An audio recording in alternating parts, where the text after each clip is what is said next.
Thanks. I also Yeah. also caught up with a former housemate slash friend 2 days ago. Hmm. Just to gauge the option of moving in with that person again in November when the lease is up where I am now. Hmm. And he just expressed a general lack of any faith that I'd get stable recurring clients. And I'm just thinking, well, I mean, I don't want to live with someone demotivating like that. I'm probably not going to do very well. No, and it's just gonna make you either angry where you want to show them wrong, but still that's kind of like why live with that person. And Yeah. it's also you know, he must not understand that it's not that hard to get recurring income in video. It's not like you're trying to be like a top cricket player or something like that. Yeah, his earnest suggestion was fight for a full-time gig in something I've not done any university study for. And I'm just like, how am I gonna have a better shot at that? What does this guy do? He works in IT. He's a nice enough person. I kind of cherish the friendship, but Yeah. yeah, very demotivating to live with. Probably shouldn't repeat that. Yeah, probably not. But that's the thing is you're gonna always encounter people with different mindsets, and they're not always gonna be, positive mindsets, and it really reflects their own identity more than anything when people are doubting. And I've had my whole career, I've had mostly supporters actually, but I think there's always been people here and there that just doubted. And now that I've done this long enough, I'm able to see like, oh wow, those people actually didn't do anything with themselves, because if their dialogue to you is like that, like their inner dialogue's even worse, right? Like what they're telling themselves is even worse, whether they realize it or not. So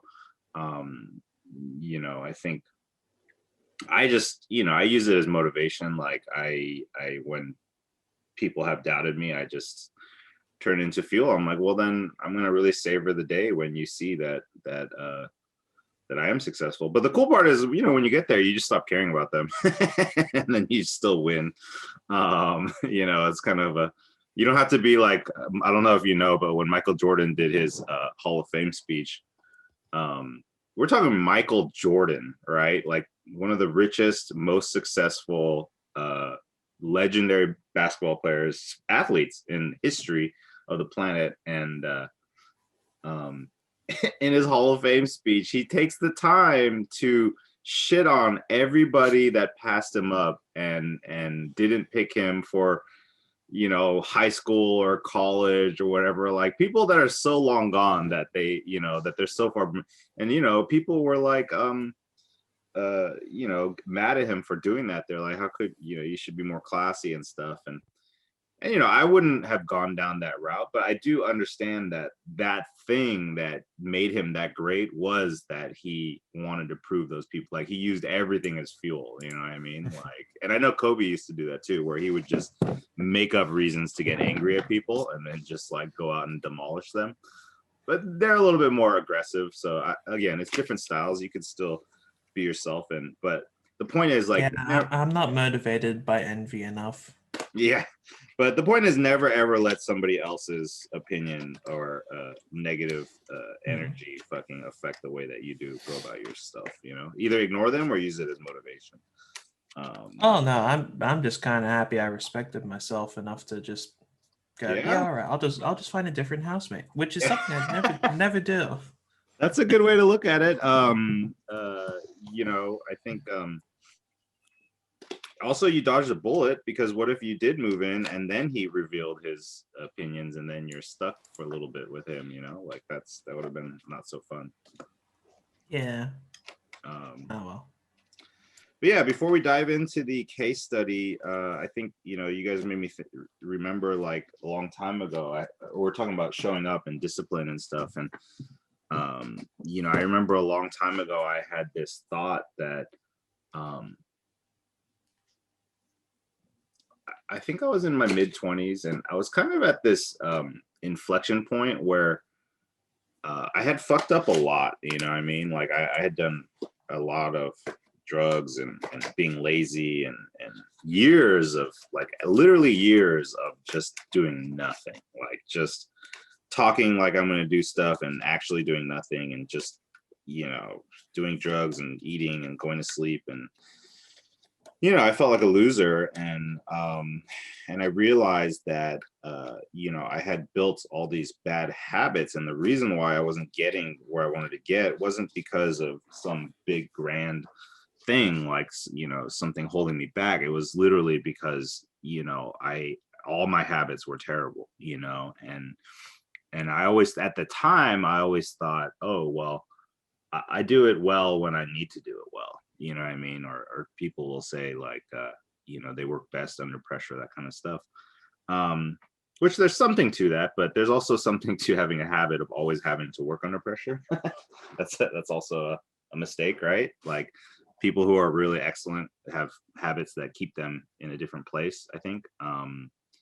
So that way when they're under pressure they could do even better, right? But anyways, this one day this thought occurred to me. I thought, you know what, because I would be sloppy about all these little things, right? Like just not caring about little things, from, I don't know, cleaning my car to just the way that I process a project or something. And so the thought occurred to me. I was like, you know, I think the way that you do the little things, or the way that you do one thing, is how you do everything. Like your attitude towards anything, any one thing in life, is actually going to be your attitude towards everything in life somehow. And so that's why, like, actually caring about the little things, and actually caring about, um you know, being dependable even when people don't expect you to, or the stakes aren't very high. Finishing something that you don't want to finish, even if it's completely meaningless to your overall goal in life or whatever. Like, being nice to people that have no, you know, immediate or intrinsic value to your well-being. You know, it really does make a difference, you know. And so when I realized that, you know, I went through like a long battle to deal with it. Still working on stuff. Obviously I'm not perfect, but you know, I think accepting the fact that, you know, the way that you do one thing is how you do everything is kind of liberating, actually, because then it helps you realize how important it is to care about stuff. And then it also helps you choose what to care about, because then you can let go of things that, you know, you don't, you know, it makes you think twice a little bit before deciding to do something. So a little bit of a tangent, but I think it's a little relevant because, you know, everybody here who showed up, I appreciate it. And, you know, obviously this is just the beginning, so I'm looking forward to seeing how you guys evolve.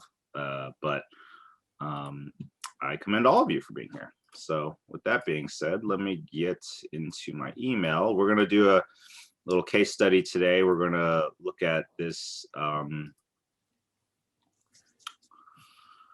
project, the nail pop, which I'm going to basically break down from beginning to end, and we could talk about it.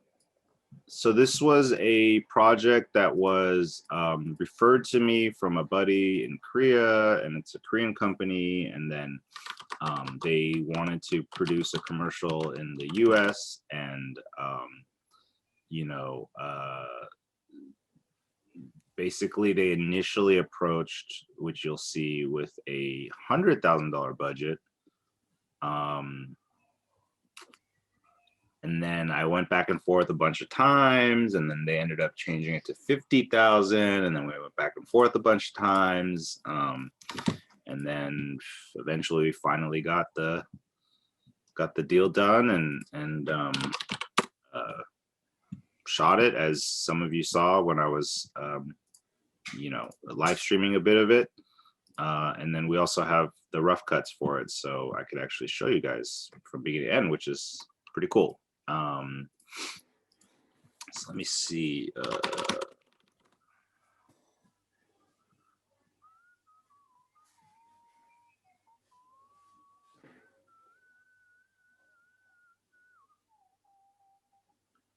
me see.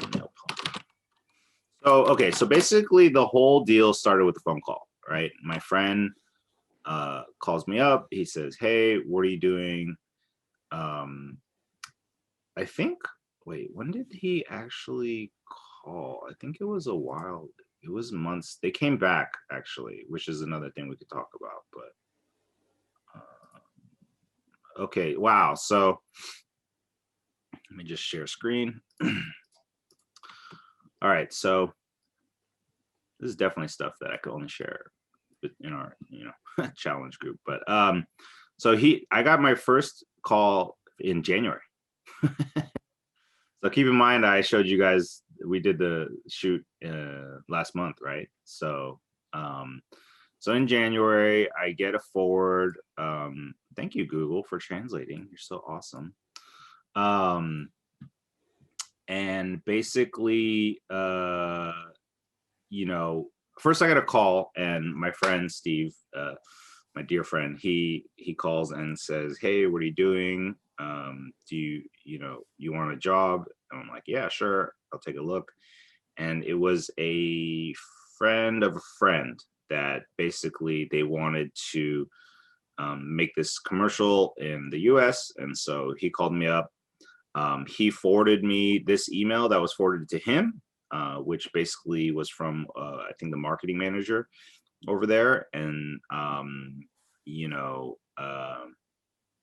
they provided a little bit of information. "Good morning. This is DS Global, which is the company, blah, blah, blah, manufacturing, beauty supply." So they're giving a little bit of overview of the product. It actually won an innovation award at CES, which was pretty cool. So that kind of piqued my interest. Oh, and he told me ahead of time, he's like, "I think their budget is 100,000. So I was like, "Okay, cool."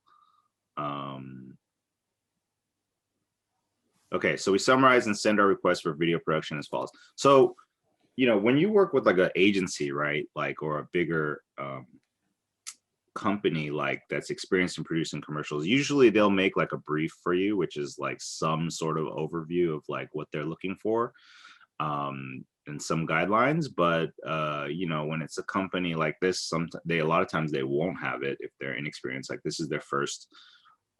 They've shot videos before actually, but this is they're still early in their development. And basically they wanted one video with 3 subtitles: English, Chinese, and Japanese. And then, so SNS is, I guess, the Korean term for social media, a social network. So I don't know what that stands for, but have you guys ever heard that, SNS? No, right? Yeah, okay. So that must be some Asian translation. Product advertising videos, 15-30 seconds. So it's pretty straightforward, just a video with some cut down. So nothing crazy. And then they actually did us a little favor by showing a window advertisement. I didn't show any of this to you guys yet, right? No, okay, cool. A window advertisement concept, and the budget 20 million won up to 50 million won, which I don't even know how much that is.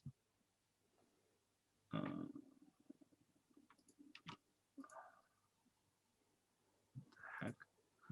Why is oh my gosh, I feel like I have a virus on my computer because it switched my search to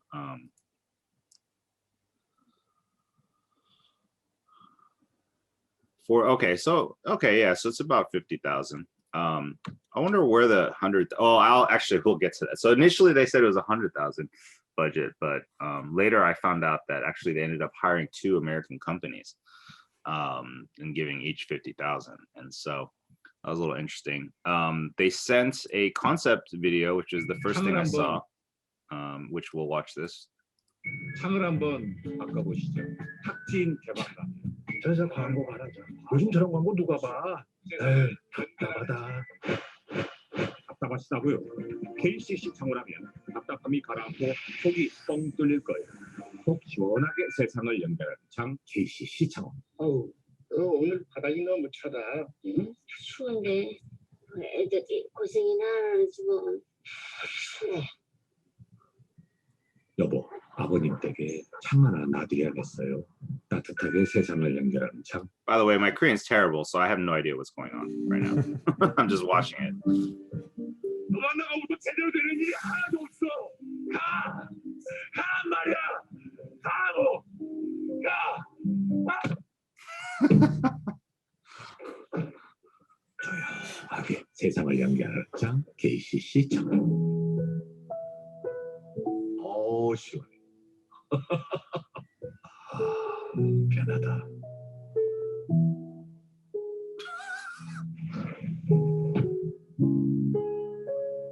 편하게 세상을 연결하는 창 KCC 창.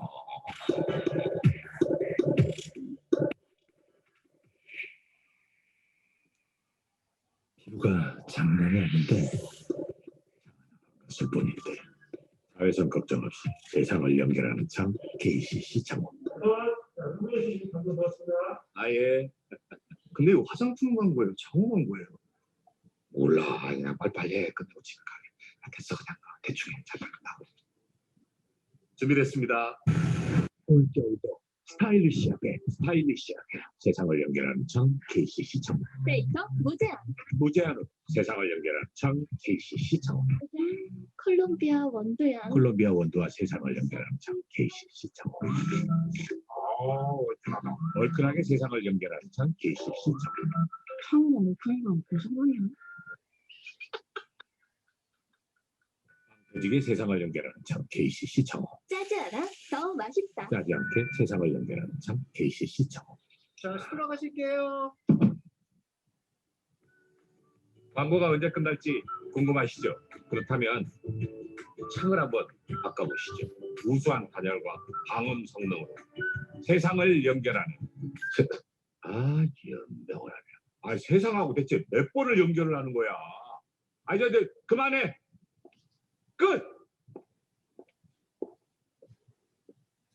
KCC 창호. Okay, so I still don't even know exactly what I watched, but when I first watched it, I was so confused because it's just like I'm trying to figure out first of all what this is a commercial for, and then here is when I realized it was a commercial for the glass for the sliding door when it gets silent, and then you notice like this scene, like I guess this is about how easy it is to slide. This one I think is about UV protecting your skin, you know. And then like they just do some weird stuff where I'm like, what is this? Like the tone is just jumps all over the place. Like it has like this, I think they did it on purpose. Like they get like this old VHS filter and then they jump to, and then dude's like eat, and they keep like pulling out of the TV, and then he does like this weird thing where he's just laughing. I was like, okay, I really don't get this commercial. So the thing is, like, when you get sent a video from a client, the first thing you're trying to do is figure out like, well, what is it about the video that they like that I have to figure out how to translate, right? And so for me, I was like, you know, is it humor maybe? Like this part was funny. Like I actually thought that was a pretty clever use of the soundproofing on the sliding door, you know? I was like, is it humor? Is it like, is it Inception? You know, because it's like pulling out into TVs multiple times. Like, is it having like multiple different scenes? Like, I feel like this commercial is maybe spoofing a little bit from like movies and TV shows in Korea or something. I'm not sure, because they also like do like this little behind the scenes thing. So anyways, I watched that and I'm like, well, this didn't really help me that much, right? Like in terms of like coming up with ideas.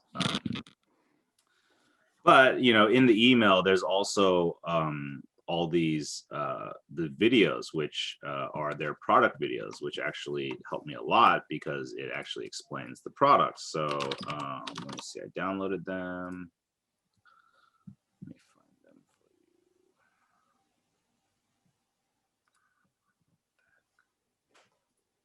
you. It's gone. Okay, wait, let me see. Nail pop.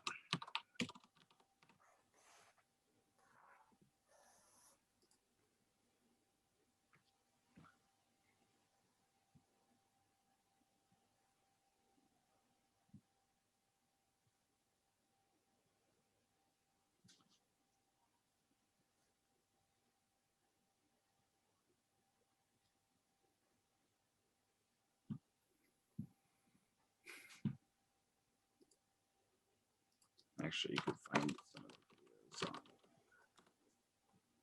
Yes, here we go. This is one of the videos they sent. So this is actually from CES. And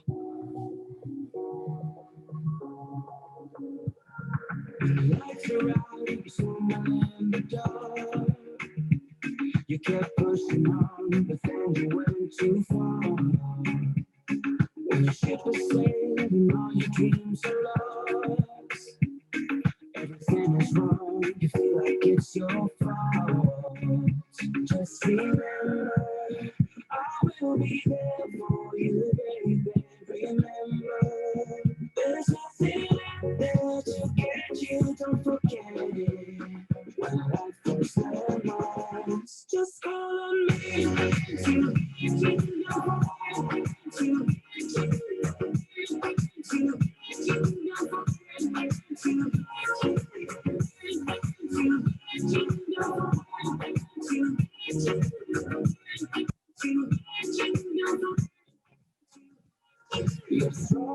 so basically the product is a printer. This is a physical printer plus an app that allows you to design your own design. So it's actually the first of its kind, a portable nail printing device, which is why they won the Innovation Award. And it's actually pretty cool, I think, if you're into that stuff. So this is when I started figuring out, oh, okay, this is the product. And then, so I said, okay, I'll do a call with this guy. And then I got on a phone call with Glenn. And then basically he explained the commercial to me, which is that they wanted different scenes, you know, they wanted to see the product used in different scenarios. So it wasn't so much about the tone. It was just about, you know, the fact that there's a variety of use cases and they want to highlight that. And their target audience is like, you know, middle school to college students, right? And because, you know, an adult woman is probably gonna prefer to pay to just go to a nail salon and get real nails done and things like that. But if you're young and broke and still want to be stylish, you can just print and you can be creative, you know? And so, you know, we talked, and the tone that they talked about was, you know, going to be more youthful, more upbeat, more bright, you know, that kind of stuff. And so then, you know, we started going back and forth on this. And then I had to basically come up with some concepts. And initially, the very first guidance was for $100,000 project. You know, and they wanted to basically make, and it was a little different than the email. The email says one video, but then they ended up wanting 2 commercials like cut out of the same video, and then you know, for the 100,000, which is like, you know, it's doable. And then basically I came up with the proposal, which I'm going to show you guys. And again, this is in January, right? So let's see. Pluto.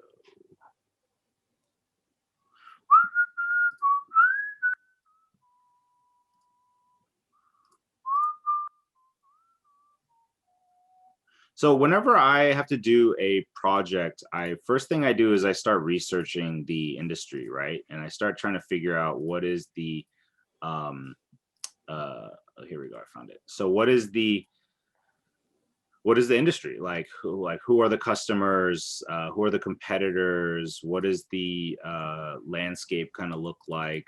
And you know, how are you going to position this commercial? Right? Like keeping in mind that we want to you always keep the end customer in mind. So what are you selling? Who are you selling it to? What do they care about?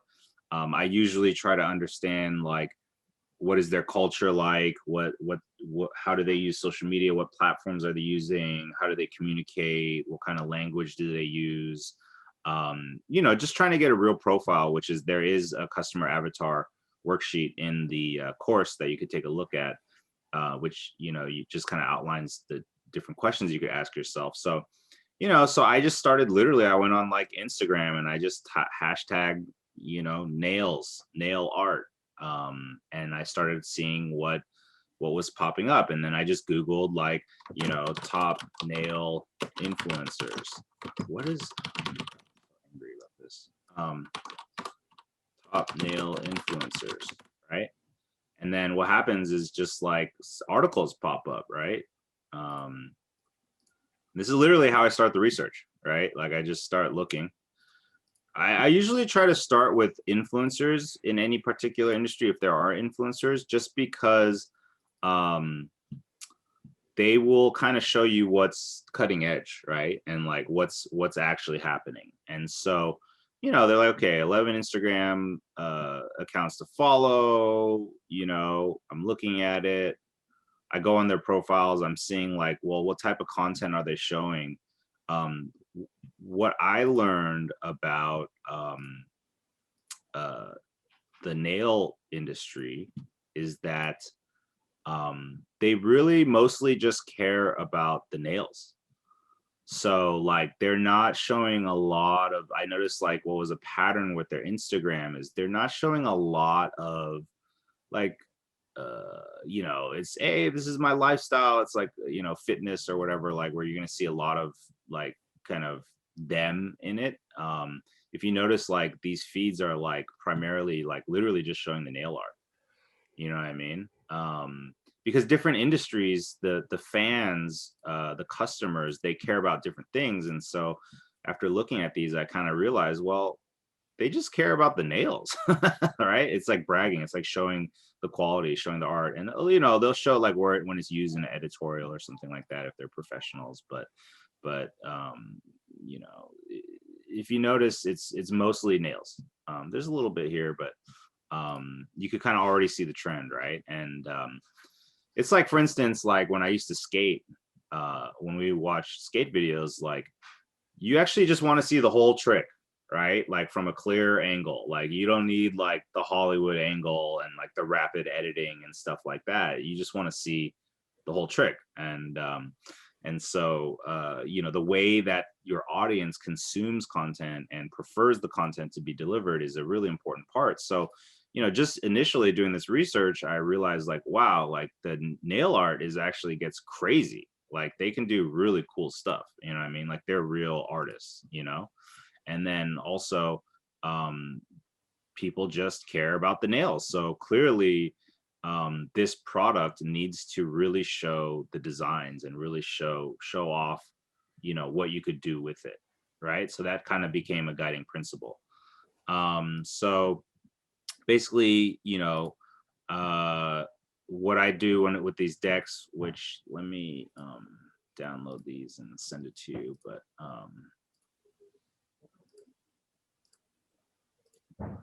so I went through multiple iterations, which we'll go through, but now when I start a deck, I like to do a little summary in the beginning, which is kind of like how I feel about the project or what I think the direction should be or something, just to give people a little bit of context, a little bit of something to get excited about. And so for me, one of the big selling points was that because of COVID, you know, people can't go to nail salons and stuff. And so it kind of brings an opportunity for a product like this to really come to the forefront because it's like still solving a need for somebody. And so basically I just said, I kind of created a tagline as like a one-of-a-kind you deserves one-of-a-kind nails. I Googled photos with nails, or I think I pulled these from Instagram and from Google and stuff like that. Also because their target demographic is girls. So I kind of picked this image of the nails and the girl with like the hat that says girls. This is from Unsplash, this image. And then the other thing is like, I like to put goals because it helps get your client excited about what the end result's going to be for them, right? Because a lot of times when you pitch a job, what's up, Antoine? You know, you kind of throw out a proposal, you throw out a number, you throw out an idea, and you just hope that they say yes, right? But you have to give yourself every edge that you can. What's up, dude? You just go through every edge, give yourself every edge to separate yourself and convince people that, you know, you understand them, that you're the right choice. So I like to add goals in the beginning too, before I even get to the presentation, because it's like, what's the point of it? Like, what do we want to happen? And so, you know, because they've already shot stuff in Korea, and because they wanted to come to the US so that they could take that content and then, you know, market it back to 8 different Asian countries, like they want that Western feel, because you know, American quality American culture is still like the leading culture in the world, right? Even though you have pretty dynamic cultures in different countries like Korea or you know, China and things like that, but the point is, like, they want to be a global product in the end, so they're going to favor creating a more of a Western representation of the product, and bringing that flavor to Asia. So basically, I said the goal is to capture the Western energy of dynamic art and self-expression, and then we'll utilize fresh faces of American talents to showcase the nail pop software and hardware in a way that will excite Eastern audiences. So pretty clear. I'm like literally spelling it out for them. I think there's also Unsplash image, and this laptop is part of the template for Canva. You know, the deliverables initially, by the way, this gets into the fuckery area, which we'll talk about. But the initial deliverable was one concept. We talked about doing 5 scenes, right? And connected into one story, cutting it down into 2 main edits, and then into 6 times 6 second edits, and then 3 versions of each. So that's actually a lot of deliverables. That's actually 36 separate pieces I got to give them, because 2 times 6 times translate into 3 different languages, right? But I'm like, hey, I could do that for 100,000. And then this is also Unsplash image, and then I just picked a couple buzzwords or keywords that I thought would inform the project. I don't normally put this in, but I just thought it was relevant for this project. Every project, your pitch deck is going to be a little bit different, right? Like, you're going to have the same, you know, core elements of the actual deliverables and the idea and schedule and budget, that kind of stuff. But you know, you want to spice it up a little bit, your presentation, depending on the type of client and the type of customer. So then I walk into the actual concept that we're pitching, which is the story is that we're showing like a influencer, because, you know, keeping in mind we have to show different scenes, right, of different age groups. They wanted different age groups using the app and the product, and so it's like, how do we tie that in all together? And so my idea was that we start off with an influencer who's using it, and then her fans decide to you know, they're inspired by it, and they end up making their own designs and stuff like that. And so it will like because like that commercial we saw, like I felt like it just jumped like scenes like without much, like I didn't understand the logic, probably also language barrier, but like for this one it made more sense to me that like if we can connect the dots, like why are all the scenes together, you know, it'll be cooler. So then what I did was I cut out the 5 scenarios, which is influencer 20 years old, showing off her nails with nail pop while she's at a photo shoot. Then a student, 18-year-old, sees her feed, makes her own design to match her clothing. This is pulled off Instagram. And then one of her friends, who's 17, sees her art, decides to create her own. Takes a photo of her pet to use in her design, because they wanted to highlight that fact that you could literally take a photo and then like put it on your nail, like stuff like that. How would copyright work with that? Like, if you just like walk into the Louvre, take a picture of the Mona Lisa or something, put that on your fingernails, and the cops arrest you for infringement. I mean, I doubt they'd be bored cops. well, actually, you know where that could come into play is there is a marketplace in this app, so you can make your own designs and sell them. So that is probably where you would have some trouble. And then because we had to show different age groups, like from 12 to 20 or whatever, then it goes to the little sister who steals her sister's machine and then makes her own design, which is like a little bit more like, you know, silly designs or whatever. And then it goes back, circles all around to the influencer, which reveals that she made the design last minute because her makeup artist was late. So that also shows like the use case, like in the fact that it's portable, the fact that it's quick and all that stuff and easy to use. Not as quick and easy to use as we'll find out later, but anyways, then I went through the key elements, which is we're showing the hardware, showing the app in real time because it's working. You always want to ask that. It's like, does the app work? Are we supposed to fake it? The fact that it prints instantly, it's easy application. They requested to show that we can use silver and gold colors, and the fact that you can share it on social. So then we talked about schedule. They initially gave me a February 15th final delivery, which by the way, would have been a slam schedule, right? From January 18th to, so less than a month to plan and execute it. So I just worked backwards. I'm like, well, fine, like whatever, like if it's 100,000, I'll make it work.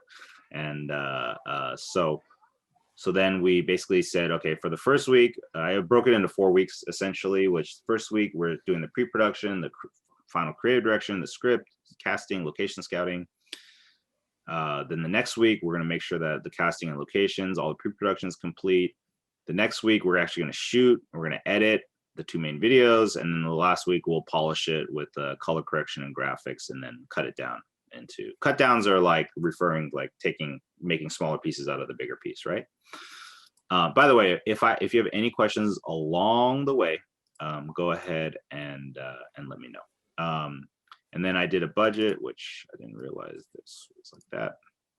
Also, I purposely found a behind the scenes photo on set to include in the presentation, just to show like, hey, there will be people, human beings working on this, and we'll be like, you know, using equipment and stuff like that.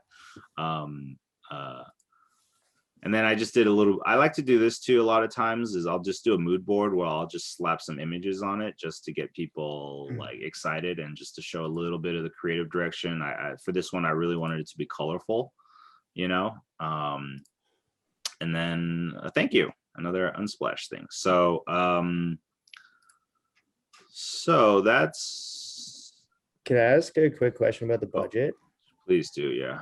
So you said when we translated the one or whatever that they sent you in the email was like 45,000, but then you were still going off of the referral who told you it was 100K. Well, I also talked with the client and he said 100K, so that's why I went with. Oh, okay. That's what I was wondering. Yeah.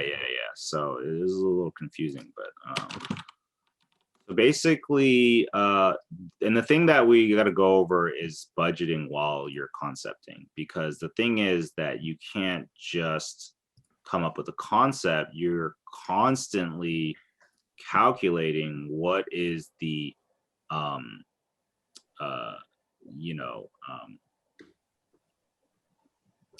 like budget. Like if I do this, like what is the budget going to be? Oh, actually, this wasn't the very first. I found the actual very first. I think I overwrote the actual very first. The main difference was that the very first one, I actually had 6 scenarios. So I had a blogger in here, like showing like the nail pop craze or whatever. And then we had a talk, and then I was like, I don't know if we could do 6 scenes or whatever. And then I basically made a budget, which I will actually go through with you. Let me find the actual real budget. I don't know if it's saved properly, but Also, do you find the concepting phase hard, or like, and I'm sure it gets easier over time, but also do you find it like time consuming and draining? Like, oh, it's very time consuming, and it could be draining. It could be fun though if you're allowed to make, if like, you know, you could do like a humorous commercial, you know, that kind of stuff.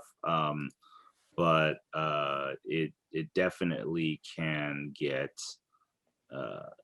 I mean, like I've done projects where I spent like weeks on a proposal and it didn't happen. So it's like quite a bit a loss of time, you know. It gets pretty serious, like, you know, and the other teams that lost too are also bidding the same thing, you know. So I can't find the exact budget. I think I had to change it as I was going, and so I might have messed around with the numbers a little bit, but I found a closest one to it. So this is the summary, which basically breaks down like pre-production costs, crew shooting labor, travel, any props, wardrobe, studio cost, equipment rental, hard drives, director fees, talent costs, editorial, that stuff, insurance, any production fee.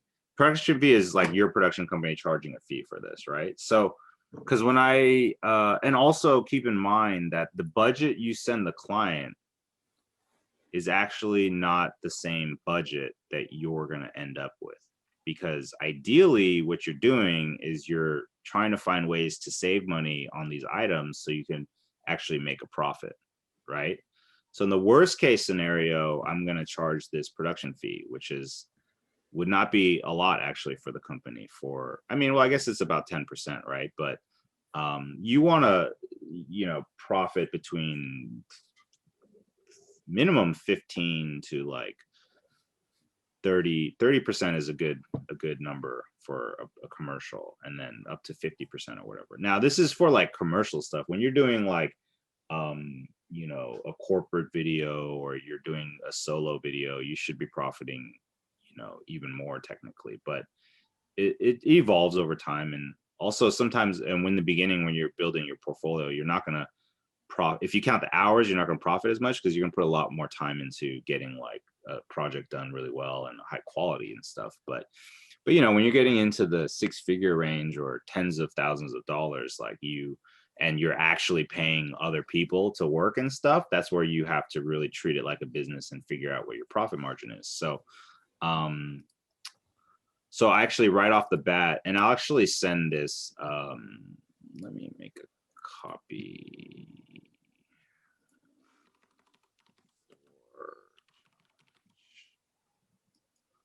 So I'll actually share this with you guys after, so you guys could literally have your own spreadsheet that you can punch in numbers if you want in the future.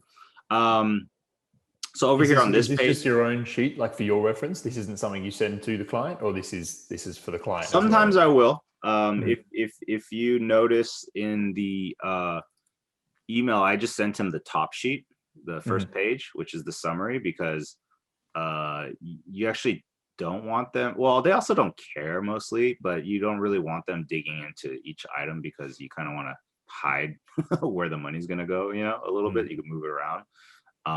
But they just want to see that it makes sense, right?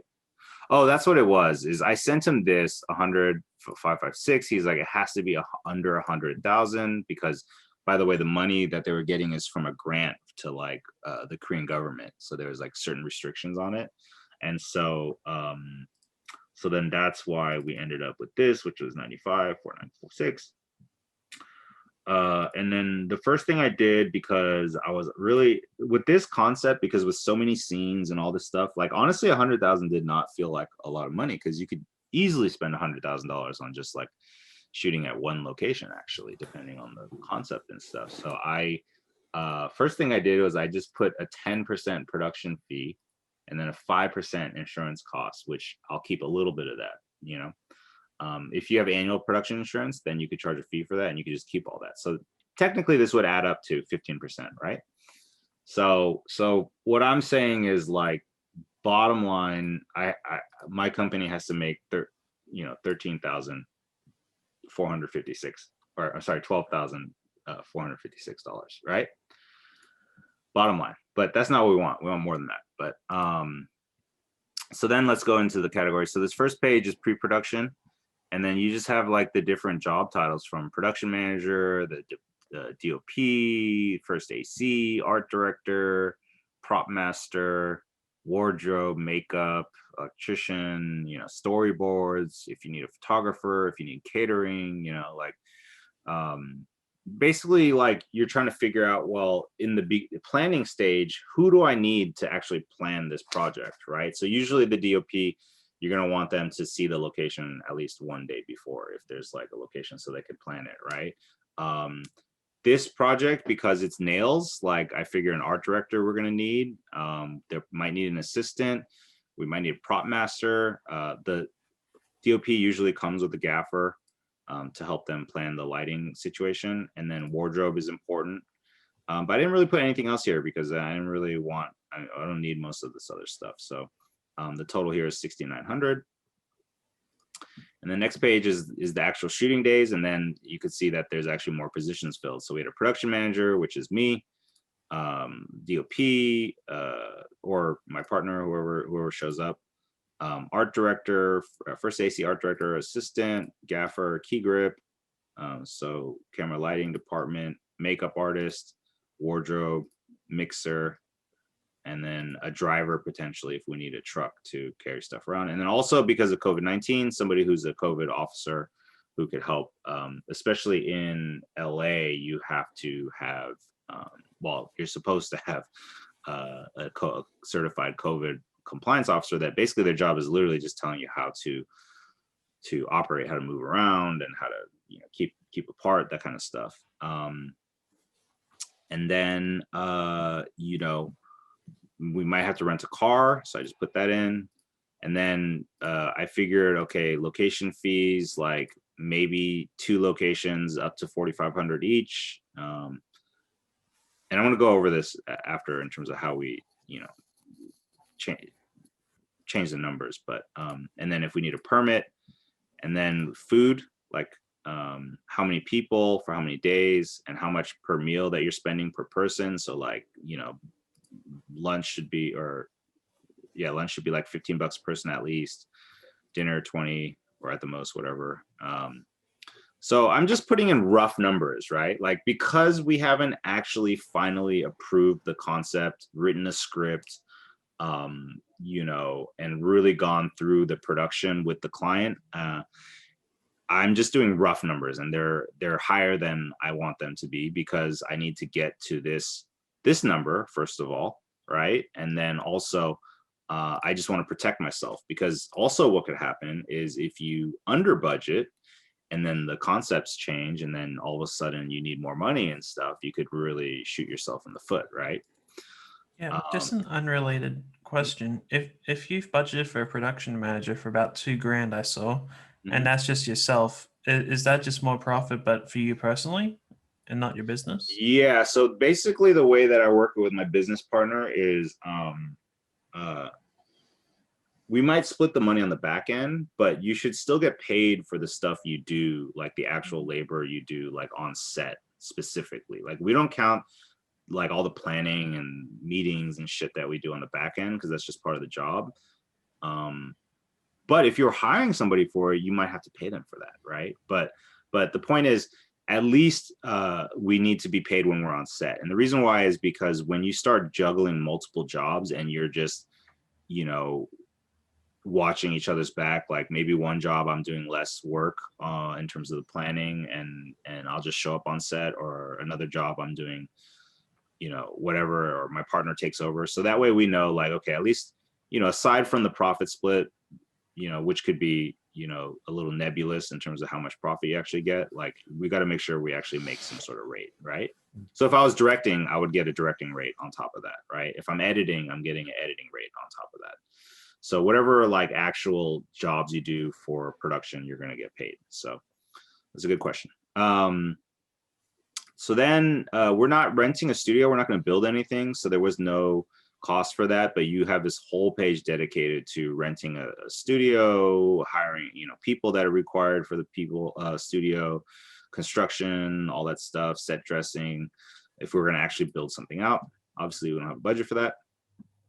Then I just started throwing numbers in for camera rental. So I thought, okay, 2 days, maybe like some Alexa package or a Red package. I don't know. It could be up to 3,000 max. But again, I'm just padding numbers right now, right? And then lens rental, lighting equipment, grip, expendables. And even then it came down to 19,000 already. And then also I put in hard drives. So I put two $400 hard drives, so $800. What do you mean by expendables? Expendables are stuff that you throw away after you use it. So like tape, rope, Oh. you know, Gotcha. yeah. And then the creative fees for the director. So we're gonna hire a director. We're gonna pay him he's really underpaid because you know he's prepping, but he didn't get paid for the prep, but he's getting a full rate for the 2 days that he's shooting though, right? Because and we'll go over the rates and stuff, but and then talent. So I was like, okay, there's gonna be 5 actors. We're gonna use them no more than a day each.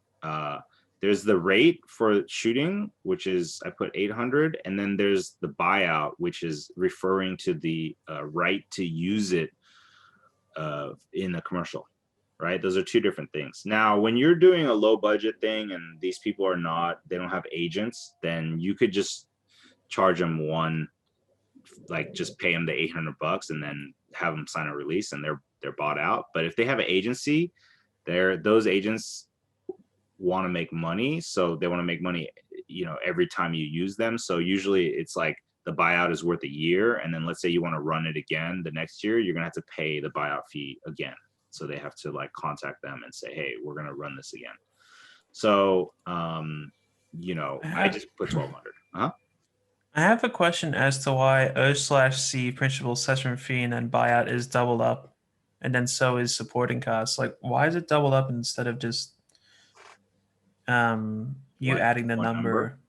Yeah. Because well, first of all, if they, you know, the client might want to see what the buyout fee is, because that might affect their decision on if they're going to hire them or not. And sometimes there's no buyout fee. So let's say I ended up finding actors that there's no buyout, then I just delete it. And now I just added another $6,000 of profit into my company. Right? Oh no, I mean why they're this? So number why it's doubled? It's probably just copy and pasted. Like you start typing stuff in yourself. So okay, fair enough. There's no particular reason for that. What does OC stand for? On camera. On camera. Ah, right. Yeah. Although it could stand for off camera, so whatever. So also like with there's an agency, sometimes they'll charge you this other stuff. So let's say they charge a 10% fee. Usually they're supposed to take the fee off of their rate, right? But let's say they charge it on top for some reason, then you would add that in there, right? But I wasn't going to mess around with any agency that does that. And then there's an actual area for talent costs and you know, logistics and stuff if they're traveling. Then we move on to post-production, which, you know, I figure, okay, an editor, I wonder what this 34 minutes thing is. You know, 10 days at $800 is 8,000, and then color correction, let's just give them a flat rate of 1,200, and then a composer, let's give them a flat rate of 2,000, right? So that comes out to 11,200. Here is where you can put the actuals for travel. I never really use that, to be honest. Here you could put invoices to track everything, but I don't never use this either. So now let's actually get back into the numbers a little bit. So one thing I'm doing when I'm, again, because this is just a big number I'm trying to fill, right? And then keeping in mind that in my head, I'm like, okay, well, what am I going to be able to get away with in terms of actual costs, right? Like that's all. Oh, by the way, these columns are really important, that if you are estimating that you're going to go into overtime because it's for 10 hours, right? Like their rates, then you're going to have to calculate it. So like, let's say I'm like, well, it's going to be a long day. It'll be like a 12-hour day, right? So then I'll put in that we're going to have 1-2 double session, right? And then that adds another 160 to the total there. So you got to figure out overtime too. So, okay, so then I'm putting in numbers, right? And then I'm also thinking in my head, like, well, what could I actually charge them for, right? So like in the past, when I've had jobs where the profit margins are just like non-existent, like maybe I'll charge like, you know, 800 or I'll charge 650, right? Like all the rates are negotiable, you know. My DOP a standard commercial rate is 1200, but most DOPs are going to do it for less than that, right? So, you know, they could be anywhere from 800, you know. So this is where the magic starts to work in terms of seeing where your profit margin is. So let's do this. Let's actually use this one so that I can play with this. So okay, so we have a total number of 95. Oh, by the way, what I do before I mess with anything is I make a copy of it, right? Because that's the client. In case I need to show that to them again, I send them a PDF so they don't have access. But sometimes I'll give them access to the actual, like, if there really is no profit, and I'm like, you fuckers are getting, you know, stealing this project, then I will be happy to send them the full budget and be like, feel free to look through this whole thing and tell me where you think you could find where you can cut corners, right? Because I cut every fucking corner in the book. But let's say you're not in this case, right? Like, so then what I'll do is I'll make a copy and I will literally put in the words internal here, because what you don't want to do is you don't want to start messing with the public budget and then they're seeing the changes or whatever, or they have access to the changes. Like, you have to know exactly what you're working with. So now I've made a copy of this, right? So we could do a before and after. So before we have this budget, we have a guaranteed profit of you know, 12,000 roughly. And then, but I want to get it to more of like the 30% mark, which would be essentially about double that, right? Hopefully. So, you know, and again, this original budget was for the client to see. And then now that I'm thinking about it, I'm like, okay, well, I don't know if I can, I don't know how much work the art director has to do. And it also says pre-production and wrap, which means before and after. So actually they probably will need 2 days because they'll need a day to prep and a day to do like returns and shit like that. But they, you know, for somebody who charges 800 a day, they might do it for like 650, let's say, right? Like I could ask a friend. The DOP probably won't charge 800 for his scouting. He might do it for 650 as well. You know, and somebody, our department, maybe they'll do it for like 450. So I'm kind of like doing uniform cuts, like based on like what I think I can ask them for, right? Wardrobe, they're already at 500. I'll just keep it there. Now, production manager, you know, because I've already assumed it's going to be me on set, then I'm going to do whatever I want with this. I could keep this here or I could take it down. Let's say I have to hire somebody and I'll say, okay, well, I got like 800 for this, okay?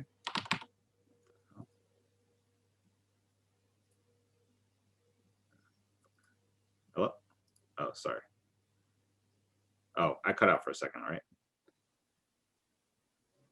So, okay, so let's say I hire a production manager. I'm like, okay, it's going to be like 800 a day. Same thing with the DOP.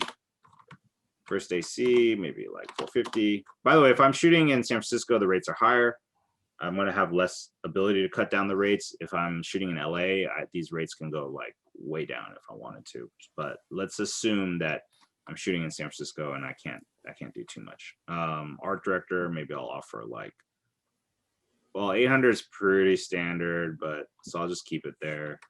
Maybe their assistant will stay there. Gaffer, maybe like 650.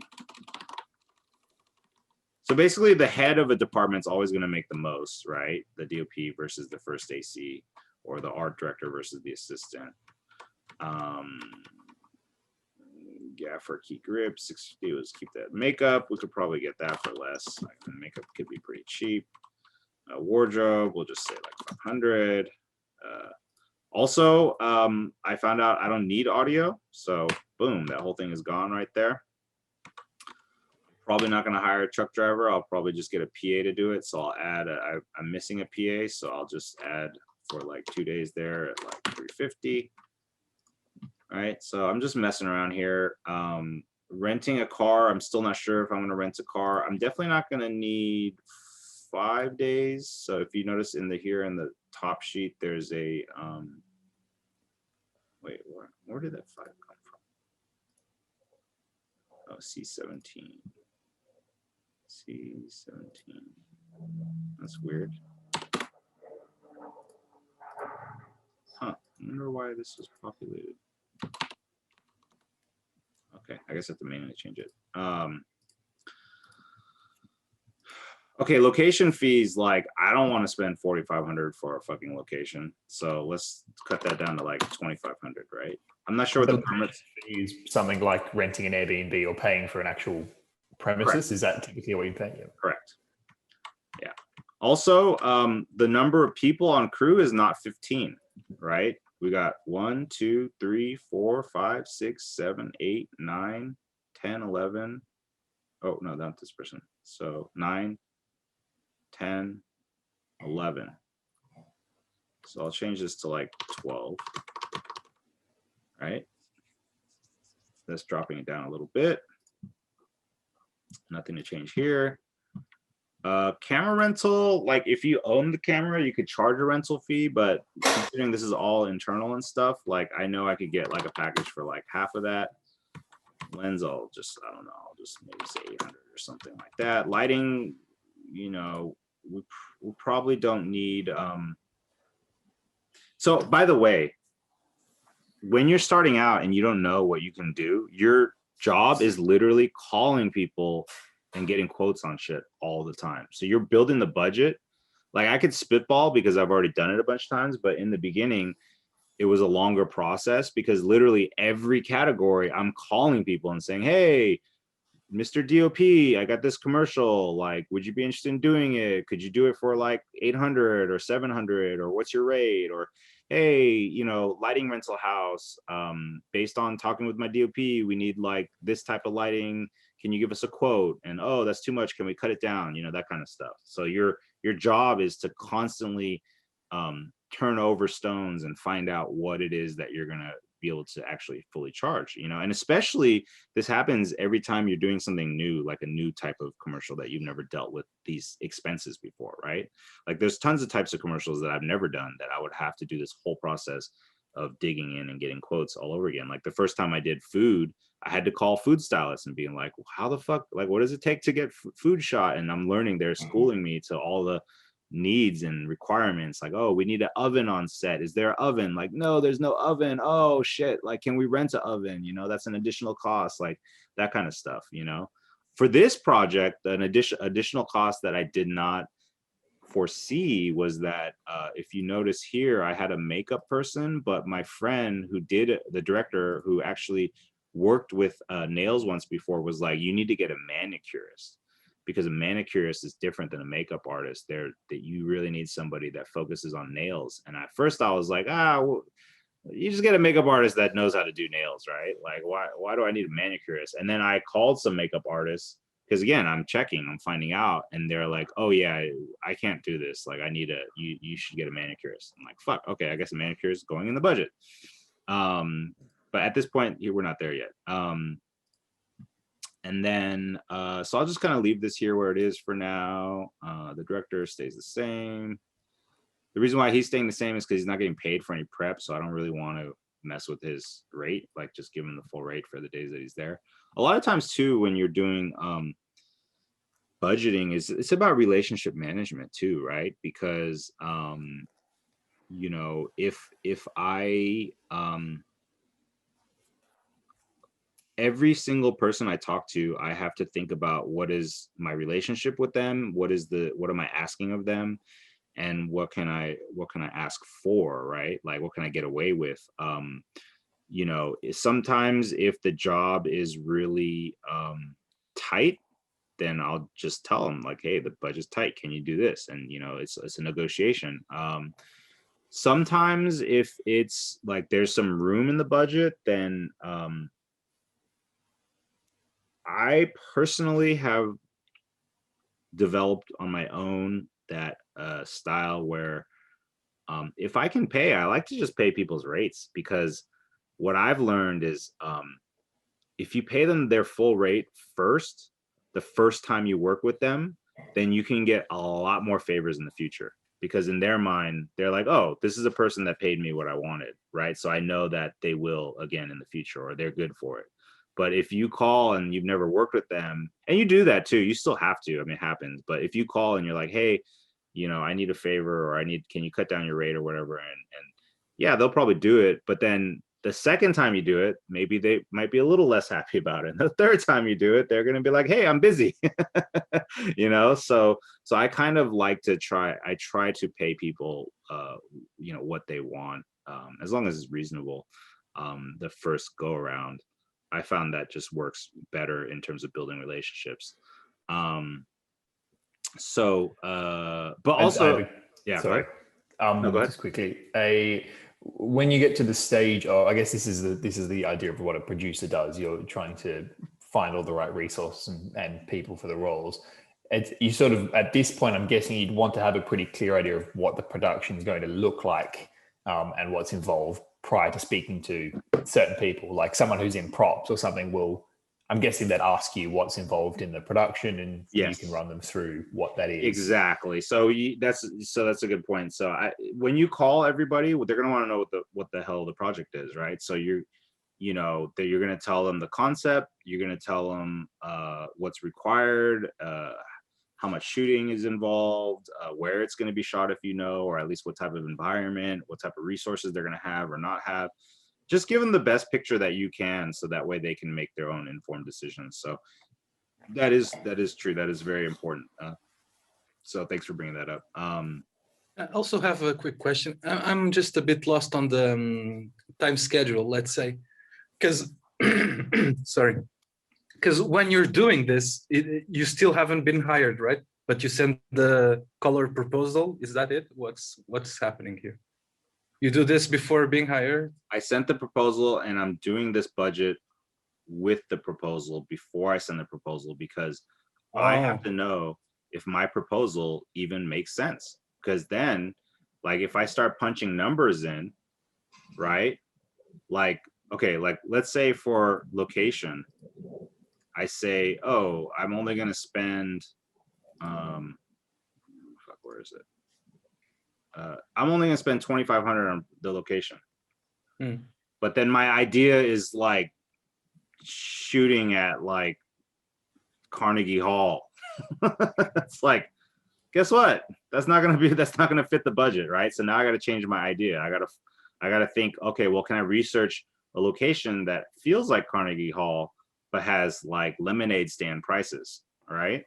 Like, or let's say, you know, instead of this concept with, you know, 5 influencers, I'm like, I want to have like a flash mob dance with 500 people coordinating and spelling nail pop in like a, you know, in the middle of London or something. And, you know what I mean? Like, then I would need like, you know, 50 talent or something, and that would totally change the budget. So I'm starting off with like, in my head, I'm roughly thinking, okay, well, what is the concept that I could potentially fit in 100,000? I start throwing those numbers in roughly, and then I see where I'm at, and then that helps me. So I'm constantly going back and forth between the ideas and the details of the ideas with the budget before I send it to the client. Okay. Thanks. No problem. Okay, so now we're kind of getting towards the end here. So with this job, I'm like, you know what? We're not paying a buyout. We're not gonna go to any agency. We're gonna do casting on through websites and Facebook and shit like that. And we're only gonna pay their rate, because I don't want to pay a buyout and deal with the agency. So keep in mind, we had 95,496. So now let's say if things went the way it wanted, we have a new total of 71,498. So we just added about $24,000 on top of, well, actually, if you notice, I had set the production fee as 10% standard and an insurance of 5%. So that's why the guaranteed money went down a little bit. But you know, we're sitting at $33,000 here, potentially profit, which is a better number. Now, here's the other thing I learned about commercials is, no matter what, never get excited about that, because inevitably things are going to happen. Things are going to go wrong. Things are going to cost more. You never know your actual total until you get to the total. Okay. You So sure that's just about commercials? yeah, you're right. Not just commercials, but it's a lot higher stakes with commercials. You know, like if you're doing a corporate video, it's a little bit different because you might only be paying just a camera person and one talent or something. You're not, you know. You can get around it as well a bit more. Yeah, it's easier to get around. It's easier to, but when you have commercials that are specific concepts, you're gonna have to like execute the concept because one thing my friend Steve told me, which I think was a very, very, very valuable lesson, is that when you make a proposal for a client and they approve it, you're making a promise to them, right? Like you're saying, this is what I'm going to deliver you. And so, barring changes on their end, you have to deliver. Like you have to find a way to deliver. That might involve, losing some profit. It might involve doing things you didn't expect, like hiring a manicurist, building something, that type of stuff. So anyways, so then I sent this proposal to Glenn, the client. He basically came back saying, okay, so as requested, revised budget on less editing days. It does not make much difference because all the costs are in production. So he wanted less money. Why was that? What? No, 95.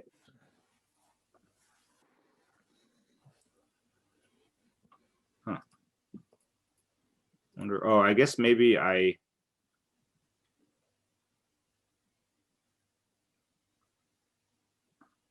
he ended up well, actually, let me go back to this real quick. One thing that I did was, at this point I didn't feel there was going to be a lot of profit in this job,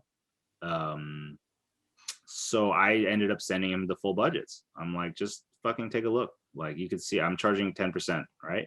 Like then what happens is he comes back saying that now they want a $50,000 budget. So I was like, okay, well, it's going to change. So I ended up changing the concept where we only have 3 scenes, right? 2 actors.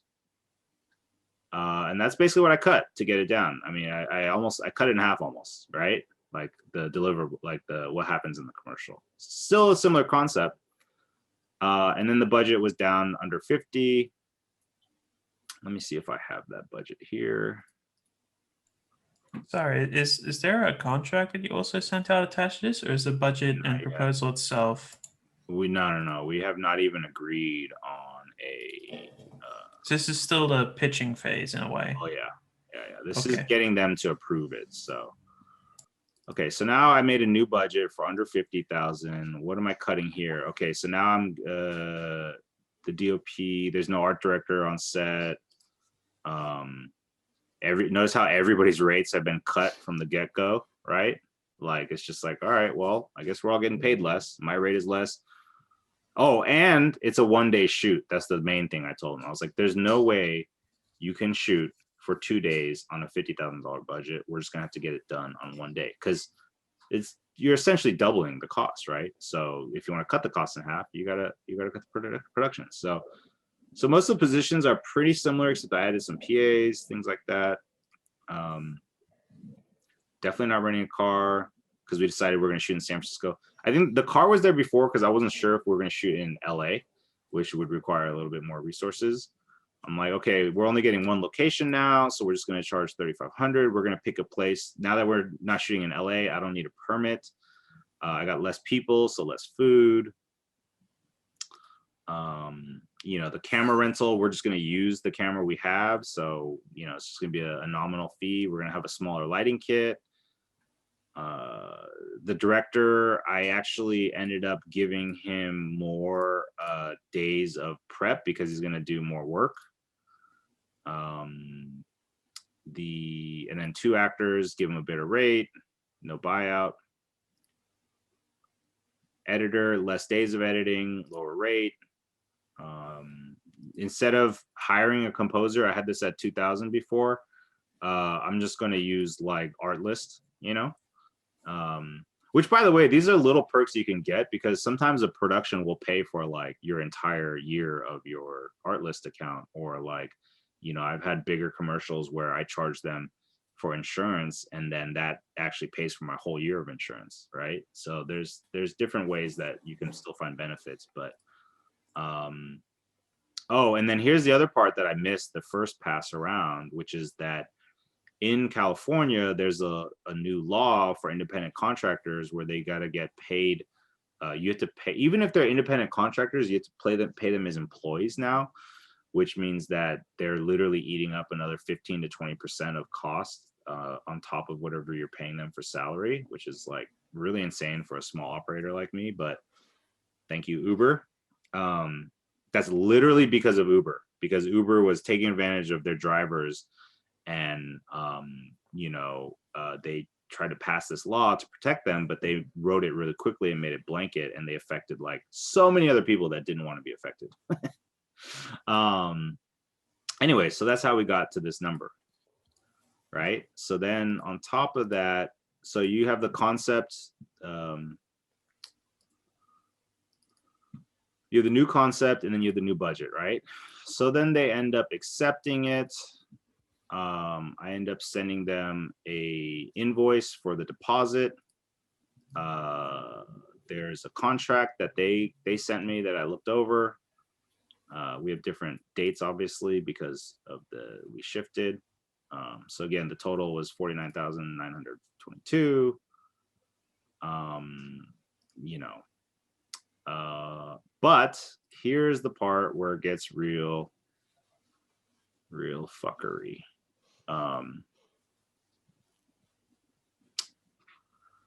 After, let me find, hold on. Oh shit, wait, let me find the right email. So after the contract was signed, they end up sending totally different concepts from what we agreed upon. Like totally different concepts. And they started pushing for two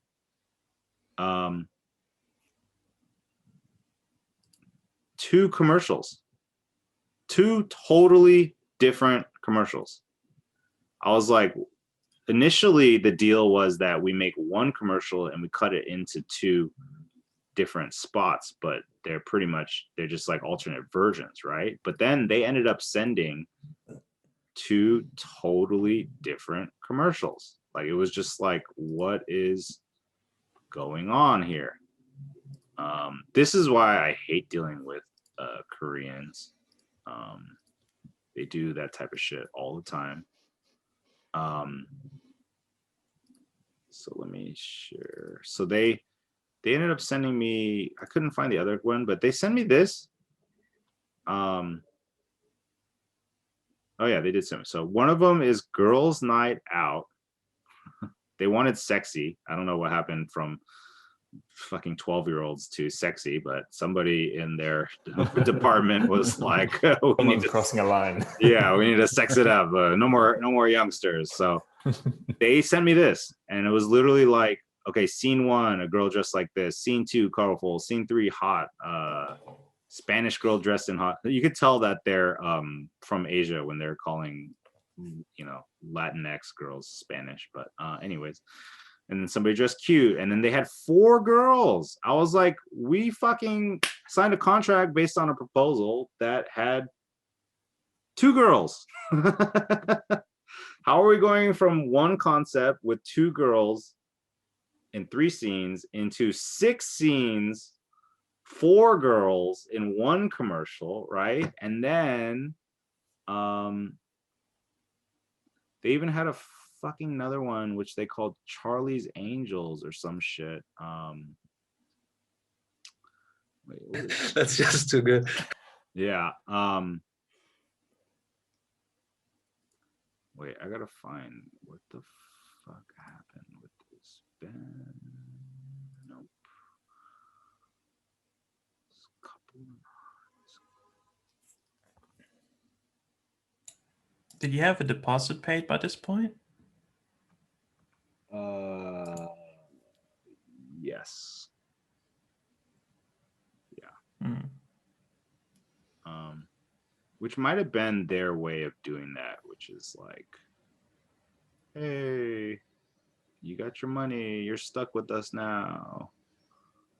But here's the thing, I didn't just agree, like I called them out and I was like, because it works both ways, because once they've sent a deposit and it's a non-refundable deposit, you also have power because you could just not roll over for them. And so I used to get very upset, right? I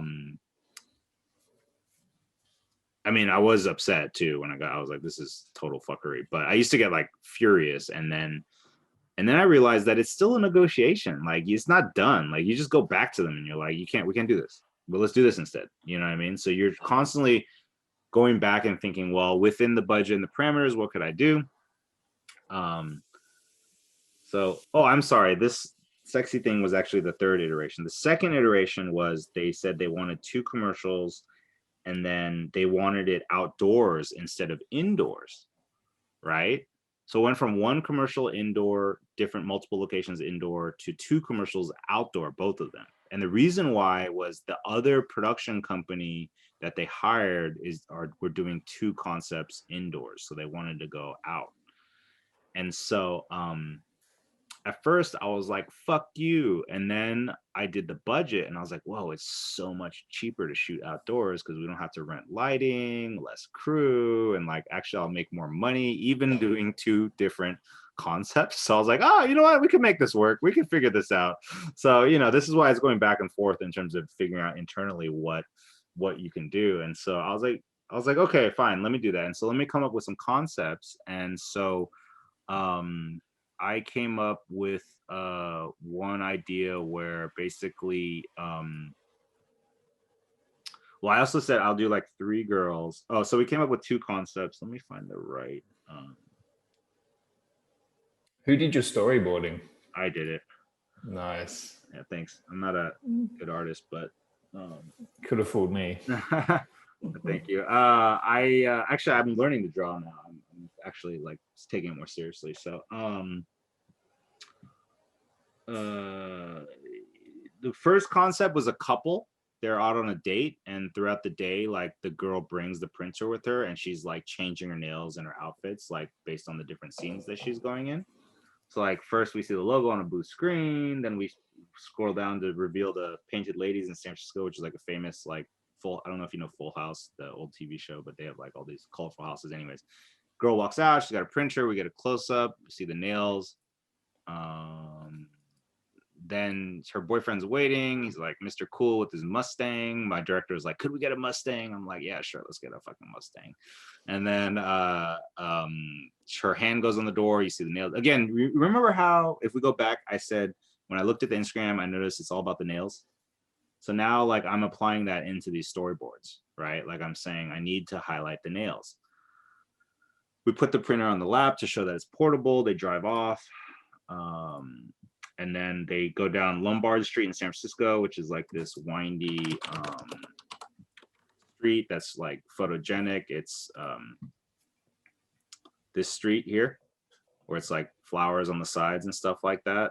And it could look pretty beautiful depending. And then the point is like, I'm still keeping in mind, how am I going to show the use case of this product, right? So here, like one of the use cases is she has to be able to take a photo and then put it on her nail, right? So then, you know, she takes a photo of the flowers or trees, then she plays with the design of the app. So now we're seeing the app, you know, in use.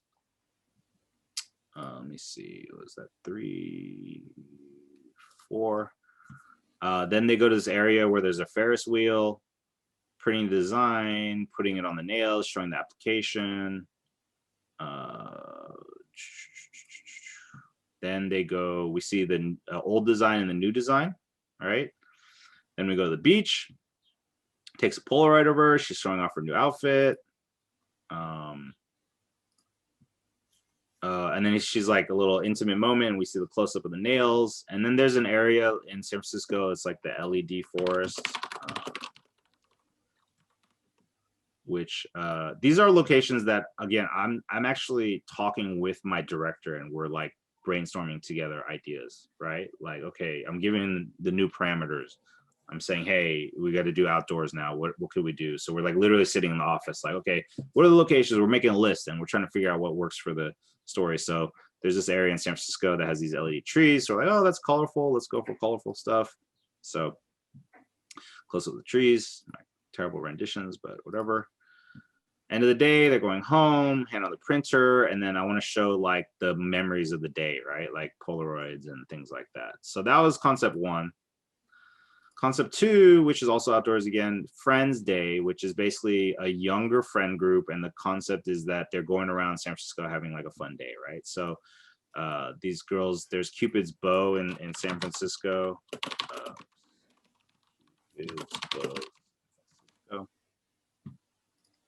It's a giant bow and arrow by the water.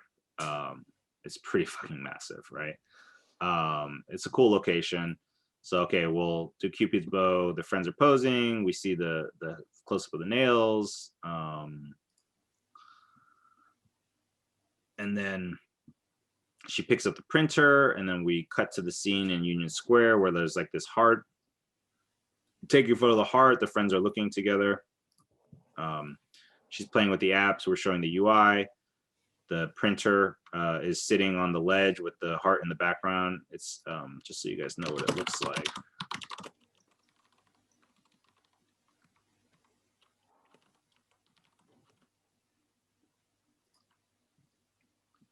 Basically, it's like in Union Square, they have these hearts on different corners where they hire artists to paint different things. So the idea was like, well, we'll take like a photo of this and like put it on like their nail as a design. You know what I mean? So again, we're working with the area that we live in, right? We're trying to think like, what can we do like to fit into the product? Then we want to go to the murals where, oh God, there's a good story about that coming up. Graffiti. Was this the one with the lady that you contacted, and then Yes. she said that you needed permission? Or... Yeah. That was fun. So there's different murals alleys in San Francisco. This is one of them. And so we thought, oh, well, you know what? They could take a photo of a mural, a section of a mural that has a cool, colorful thing, and then turn it into a design, right? Because we got to show the functionality. So the girls are walking like this fucking Reservoir Dogs or some shit. I don't know. And then they take a photo. Page 3. Oops, that's page 4. Where's page 4? Did I miss something? I have not. Huh. I don't know where my scene 4 is. Oh, here it is.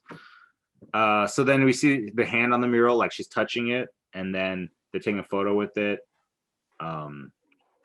I had this idea where like the girls are drinking coffee, and then like they lift it up and you see all different nail styles on it, and it's like white coffee cup with like colorful nails.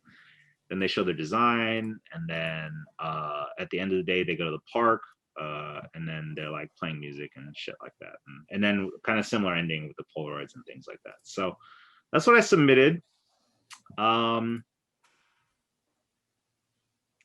They ended up completely ignoring it and sending me this.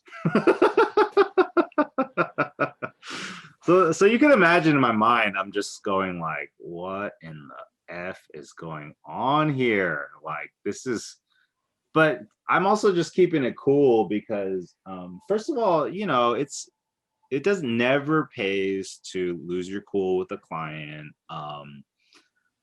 Again, worst case scenario, I have the deposit, fuck you, this project's over. So I kind of have the trump card at this point, right? So I get to negotiate. So they sent me this thing, and so what's going on, by the way, in between these sessions is that I'm having phone calls with the client and talking about it, right? And I'm trying to understand what's going on in their head. And so they have a team of people that are just putting their hands in the pot, and they're all throwing these different ideas out. And so, you know, I'm constantly trying to find out what is actually important. Like, what is the important thing that you're trying to capture, right? Is it the age group? Is it the girls? Is it the nail design? Like, for instance, they came back after seeing my storyboards and they were like, we don't really care about seeing the app being used too much. We don't really care about the printer too much. Like, we just really want the designs and the girls, the age groups, right, and the different scenes. So I was like, okay, I can work around that. So now I'm like, okay, fine. They want more mature. They want different outfits. That's kind of what I'm hearing from them. So Roman is my director on this. And then this was actually really cool that they sent this to me. Is they also sent what the other production company was doing. So, which he didn't have to. And I thought that was actually, because, I mean, it makes sense for him, because that way I can save time and not submit the same concept as them, right? So this was actually what the other people sent, which is kind of similar, a little different. The other daughter, mother preparing food for husband's birthday dinner, scrolling through photos of her husband, designing a nail, whatever. Like, you could see how they put this together. Clearly my proposal looks way better, by the way. But also they're actually explaining scene by scene, so that's good. Gathering, girls show up and have like a little girl party or whatever, and the day off, I don't know, whatever the fuck. I would love to see my friend Roman, can't believe based on this they shut down all our ideas.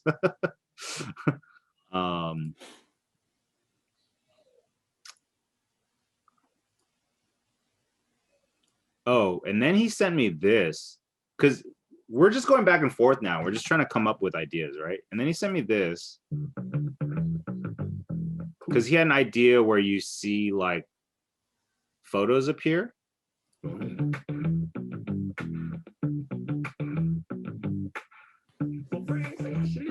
moment you realize something is, Because what I wanted based on the other people's stuff, I was like, let's make ours more fun. Let's make it faster. Let's make it more youthful. You know what I mean? truly luxury is the moment you put it to use. So that kind of helped a little bit. And then wait, and then Michelle, my other business partner,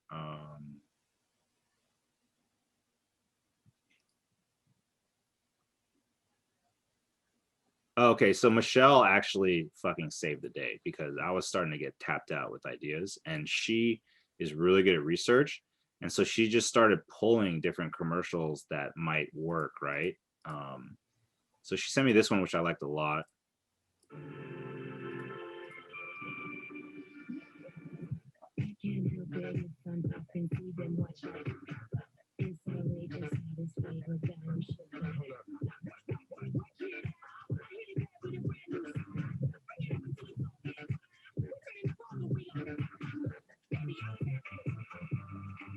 Limitless possibilities. The boldly new 2021 Nissan Kicks.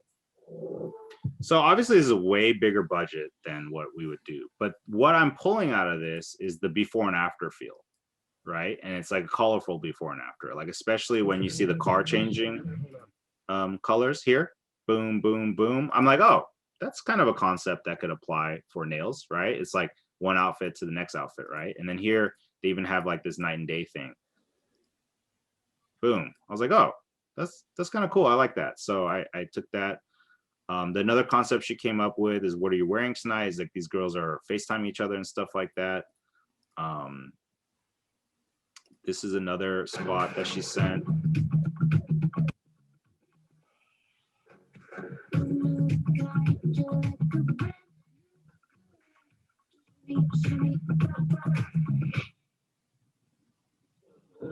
You're an original.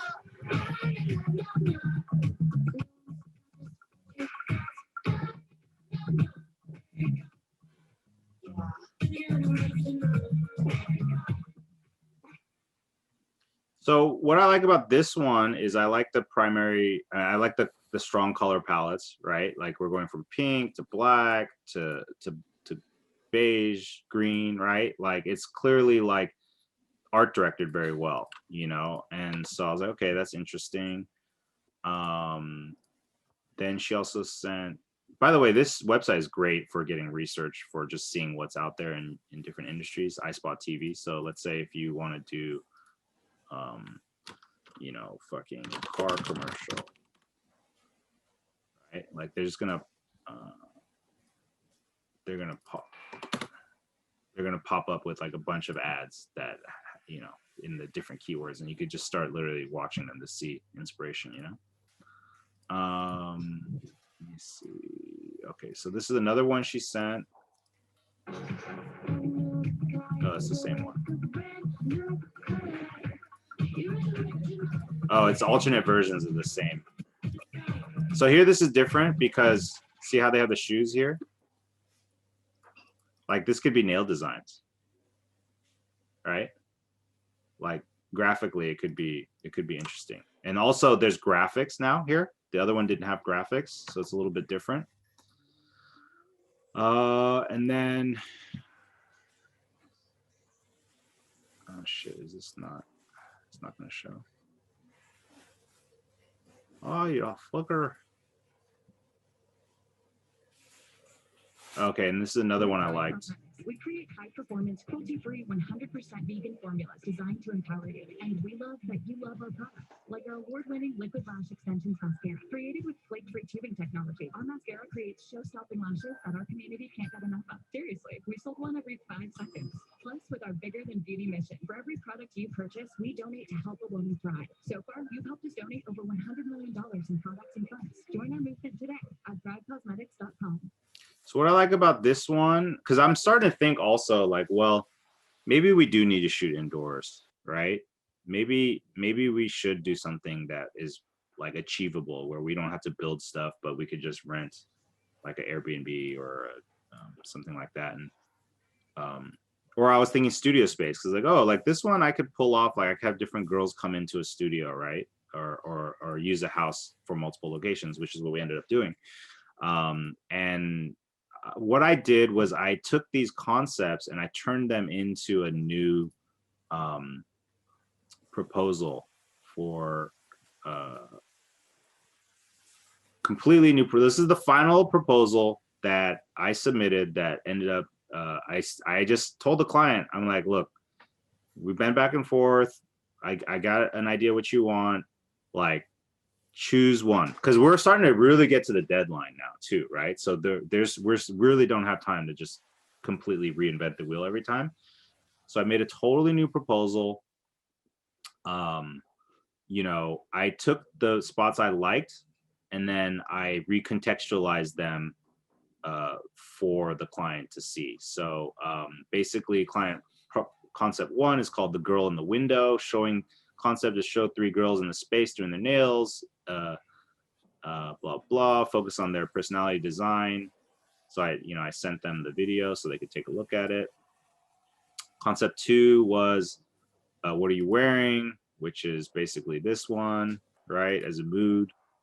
At this point, I'm sending them commercials because I'm like, these people don't have imagination. I just need to like really direct them to like what I want them to see and think. So the third one was Night and Day, which is we're following one woman as she goes through her day wearing different outfits and she changes nails, right? So I showed them this. They ended up picking one, and there was a fourth one, which I just threw in there, which, oh, that's funny. This one is private now. It's kind of similar. It wasn't really that different, but it just it had 4 ideas now. So they ended up picking 1 and 3. Okay. So now we got 1 and 3.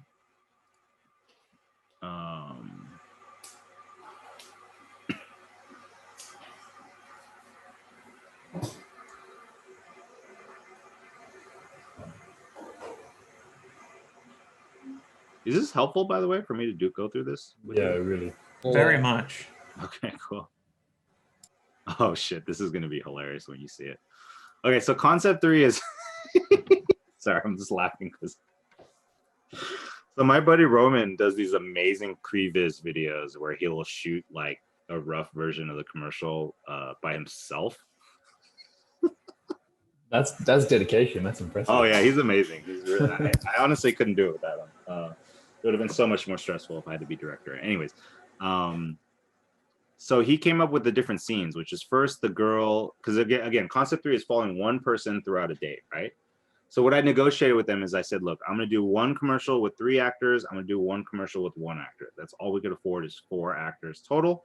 We're going to do one shoot that's all outdoors and 1 shoot that's indoors. Okay, that's what we could afford. So first we saw off with the nail pop printer in the foreground and the girl in the background. She gets up, picks it up. Oh, by the way, the concept of this is that every time she touches something, her nails change and her look changes, and we switch to different scenes. So it's kind of like a little bit more high concepts because we were like, fuck it, let's have fun. Let's do something we really want to like do, you know? And then when she sets it down, the nail changes, right? And then she brushes her hair and then the nail changes again. And then we reveal she's in a car and she's printing out a design as she's on her way to a photo shoot. Then we actually go back to the mural location, which was in the very original concept, where basically she reveals that she took a photo of the mural. Then she's holding an ice cream cone. You know, then she's in downtown shopping where we get, you know, more of a casual look. Because now what I'm doing, by the way, is I'm incorporating the different looks. If you remember, they said like sexy, cute, you know, whatever. Like I'm incorporating those into this scene. And then she ends up at nighttime. She's like going to a nightclub and she's wearing a fancy outfit and stuff. And so we're just gonna like, okay, we'll just find a place in downtown to like, you know, walk as if it's like near a nightclub or something because there's no nightclubs open. Hold on, I gotta download this. I love watching his previous stuff. It just cracks me up so much. Hold on, let me okay, I'm just having too much fun with this. Let me share this with, where the fuck is it?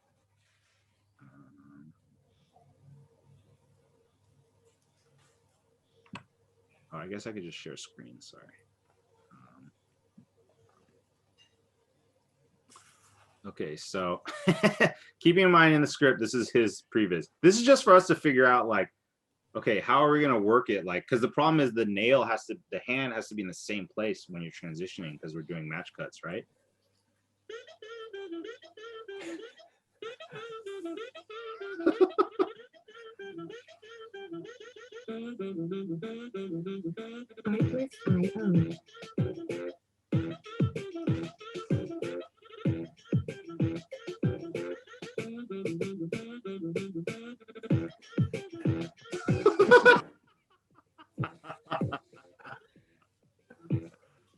It's supposed to be ice cream cone. Music licensing reimagined.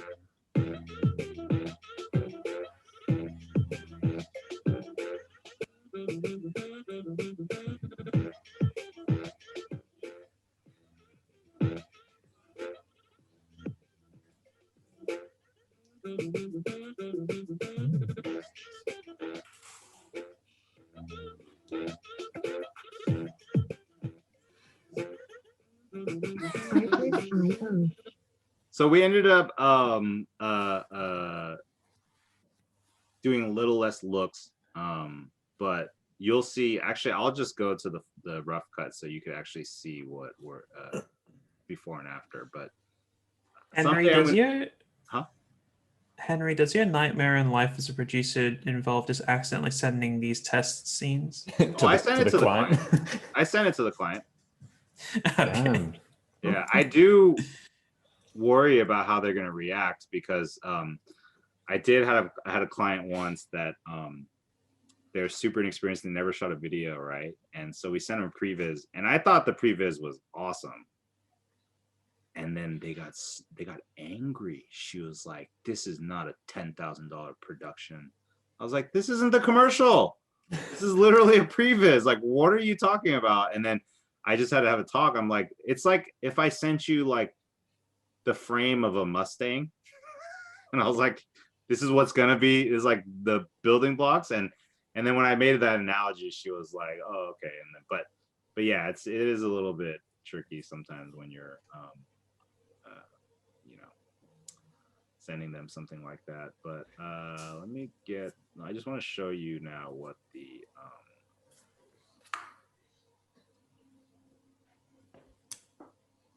the actual rough cuts look like, because it's pretty cool to see the before and after.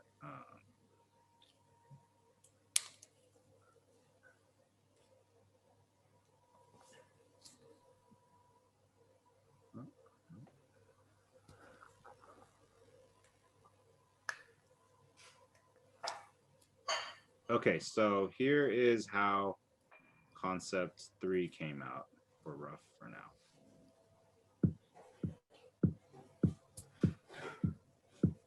The music's not on.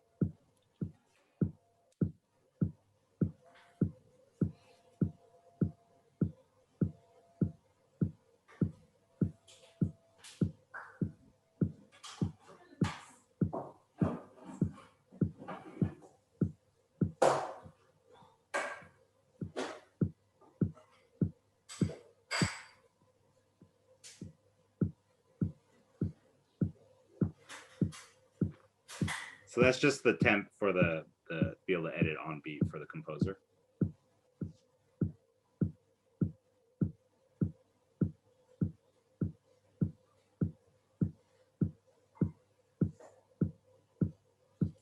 I think one of your lights was in frame. It's supposed to be. It's supposed to be a photo shoot. Oh, yeah.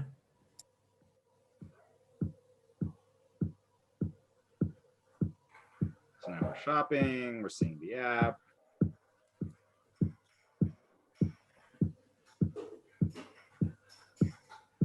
And we see some designs. It's still rough, but and then she's in the sexy outfit. That was the last shot. Yeah. Or like you live videoed that where Roman walks through. Oh, you were there. That's right. It was the last shot of the night.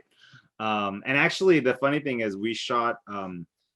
The other concept was all indoors, so we had her show up at the end of the day to do this scene because we needed an indoor scene to tie in the beginning and end of the commercial. Here. So you brought her in on that first day? Yeah. So she technically worked 1.5 days. Right. Yeah. So here's the funny part, though, is I it was too late for me to say something because we had already started shooting, but it occurred to me while I was on set. I was like, okay, this goes more into filmmaking, like metaphors and analogies, but let's look at this quick sequence right here. She's doing a photo shoot. She grabs his camera and then licks ice cream.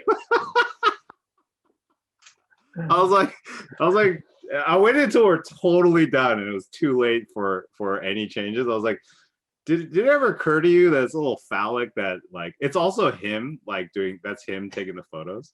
Like, did it ever occur to you that's a little phallic that she grabs your fucking like dick-shaped fucking lens and then like licks the ice cream in the very next shot?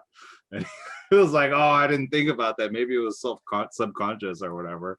I was like, I really hope the client does not fucking think about that, because if this was I'm guessing it was his choice to go for the biggest lens he could find. Exactly. Technically, he's too close with that lens. I mean, yeah. Like, but he needed something that is clear, which is good. I just thought that was so funny. If this was a movie, it would be so much more suggestive.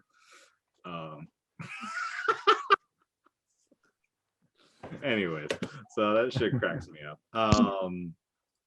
Okay, so that's actually concept 3, but concept 1 was is there a way that you guys like get those cuts? So like the match cuts, like were you studying the last clip before every next shot or anything? Yeah, like so what we did was the ending of the shot, we did a lo-fi, which is that we took a photo of the screenshot with a phone. So he was just literally like holding his phone up to the monitor and trying to like match the hand. And then Right. also he was we shot in 6K so that we composed it kind of centered so that if we had to, and we did have to move it around a little bit to, and you know, try to get the finger position right. So it was a little bit Mickey Mouse, as we like to call it, but you know, it worked out. And the idea was also, it's like, you know, on social media, like on TikTok and stuff, it's not perfect when they do those things. It's kind of like just as close as it can be. So Yeah. anyway, so that's concept 3. Now I'll show you concept 1, which is a rough cut, but I actually liked how it turned out.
They're really bringing attention to those small out of supply sheets, eh? What?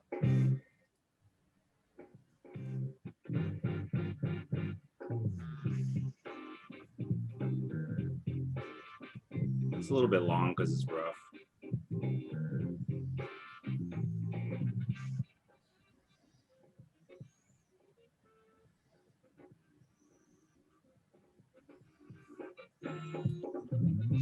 Sorry, what were you saying, Neil?